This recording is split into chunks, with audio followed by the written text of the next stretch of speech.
Welcome back to another episode of How is Special Needs. This is Storytime, which means a bonus episode. It might be a quick one, yes, but it doesn't make it any less precious. Quite recently, the clinic where my daughter had 2 of the 3 therapies she does per week, speech, physio, occupational therapy, decided to increase their prices. Despite they were already charging 60 minutes for a 50 minutes session, they now have decided to charge an extra 15 minutes for clinical notes, which means that for 50 minutes of actual session, we would now have to pay 75 minutes. It was a decision imposed on us with less than a week of notice, and I was very upset. I had recently been diagnosed with acute stress disorder, basically carer's burnout. I was still juggling with many other changes in our daughter's life, and now I was facing an unnecessary, unexpected issue from a place that I considered part of our consolidated routine. I was at a crossroads. Should I leave and go through all the stress of finding new therapies all over again, getting initial assessments, waste weeks of sessions to allow them to connect with my daughter? Should I just stay instead and see that for every 4 sessions of therapy, we lose 1 session in extra charges that are not actually adding anything to our girls' treatments? Either way, I lose. My baby loses. That morning, I was driving her to therapies, and I was in tears. I didn't want to go. I was so upset with them that I wanted to get there and yell at them for making my girl's disability journey all about money. And yet I knew that instead, I would have kept a straight face, smiled at the therapists, and then spent at least an hour to write a very polite email to the management.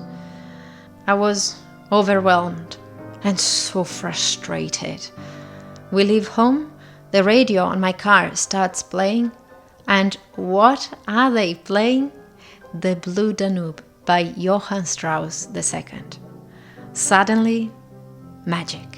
You see, my mom taught me to dance waltz on the lovely notes of the Blue Danube. It was our tradition.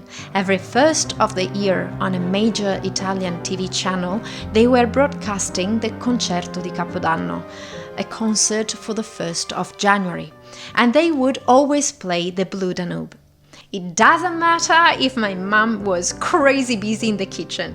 Once the Blue Danube was playing, my mom would stop cooking, we would stop preparing the table, and my mom and I, along with my sisters, would all dance a waltz together.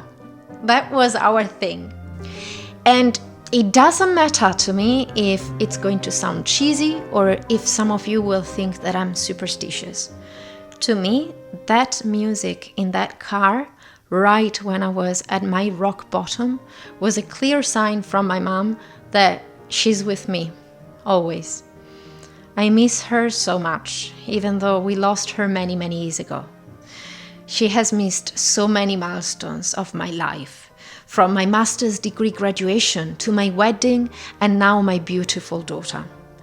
That music was a sign from her. She found a way to tell me that she was on my side, and mom to mom, she was rooting for me. And Bibi's reaction confirmed that that moment was magical. Normally, if I don't play her baby dance immediately once we get in the car, she starts screaming until I put her music on. Well, somehow that morning she was enchanted. She didn't make a single sound, and she allowed me to listen to the radio and to sing along for the whole duration of the Blue Danube. After that, I couldn't stop smiling.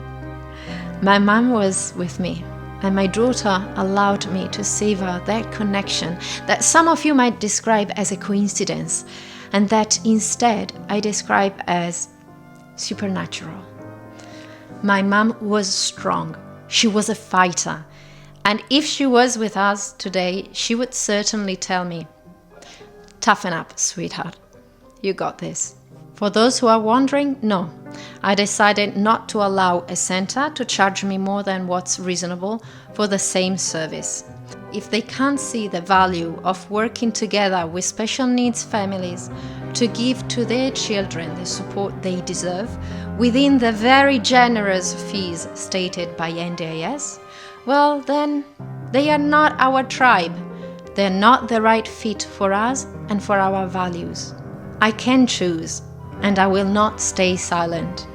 My mom taught me better than that. Stay safe. Ciao.